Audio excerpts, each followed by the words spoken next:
So with the Clippers losing in the semifinals to the Denver Nuggets after blowing a 3-1 lead, there's been a lot of changes happening already towards the team.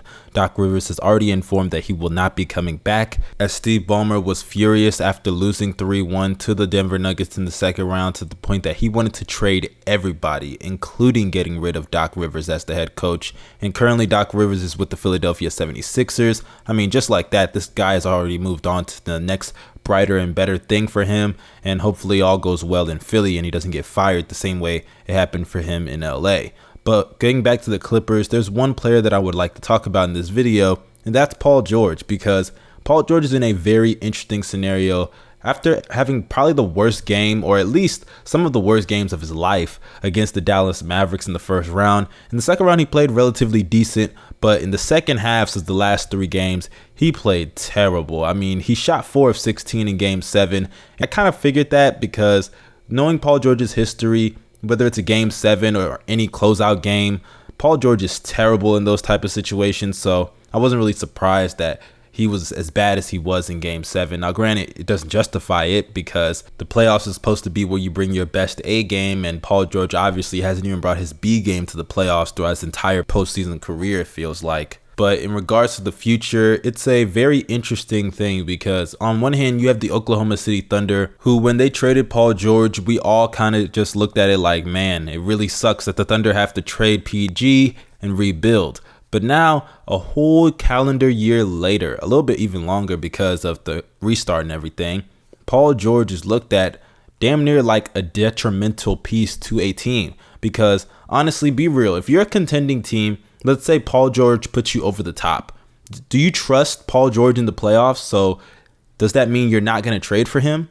Honestly, because this has really hurt Paul George's value more than all the other playoff losses. This hurts more than the Jazz loss.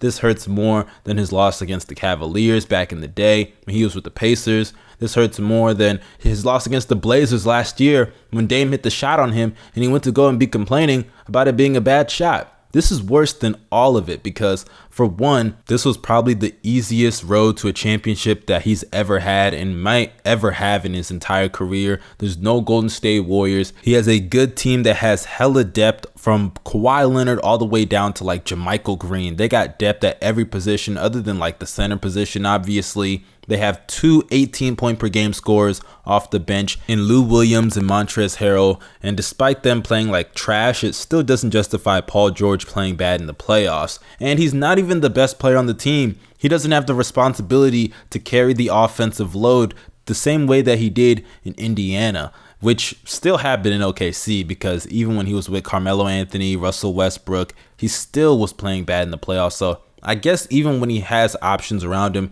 he just can't seem to get it done. And honestly, I think it's a mental thing because that leads into my second point. Other than the fact that the finals was essentially laid out for him to just get there, all he had to do was just make his shots and play good defense alongside Kawhi on the wing. But my second point is the reason that this championship really hurts Paul George the most is considering all of the other past failures led up to the worst one of his entire career. Because considering all the shit talking he was doing, not just before the season started or during the season, but even during the quarantine, this guy said they were stacked. He was hyped for them getting Joakim Noah when he was talking to Dennis Schroeder on Live. And then he goes out there and produces damn near the same amount of points as Joakim Noah in game 7. Paul George is one of the worst playoff performers, and honestly, his mentality and approach to the game really makes me mad. This is a guy who really went out there in an interview and said that I'm no James Harden. Well, no shit, you're no James Harden, because James Harden wouldn't have come out and said, I'm no Paul George.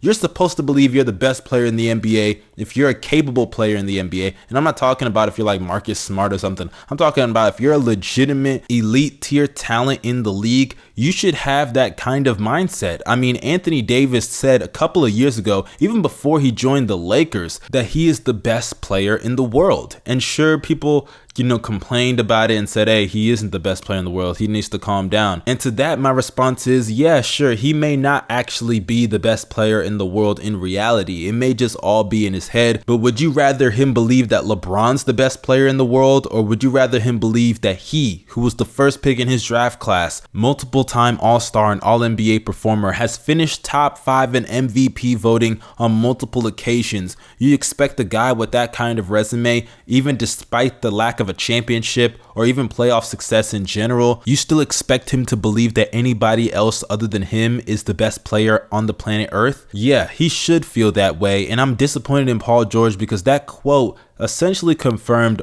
all the things that I thought about Paul George. His mentality is weak, his approach to the game is very, very soft, and honestly, I hope has gotten a reality check with what just happened in these playoffs. And honestly, I say that every single year with this guy, so who really cares? He's trash in the playoffs, and I'm so glad that everybody has seen what a fraud and a fake he is. He's a phony. He's a playoff phony. Some of the worst playoff performers like Tracy McGrady, who never made it out the first round, I would take him in the postseason over Paul George. I'm being real with you. I'm so serious. Paul George, despite his great talent on the offensive and defensive side of the ball, he's got some nice highlights. He used to be one of my favorite players, especially during his time in Indiana. This guy just sucks in the playoffs. He really just sucks every single year, whether he's getting torched by Joe Ingles and rookie Donovan Mitchell, or he's just bricking shots off of the side of the backboard in the corner in Game 7 against the Denver Nuggets,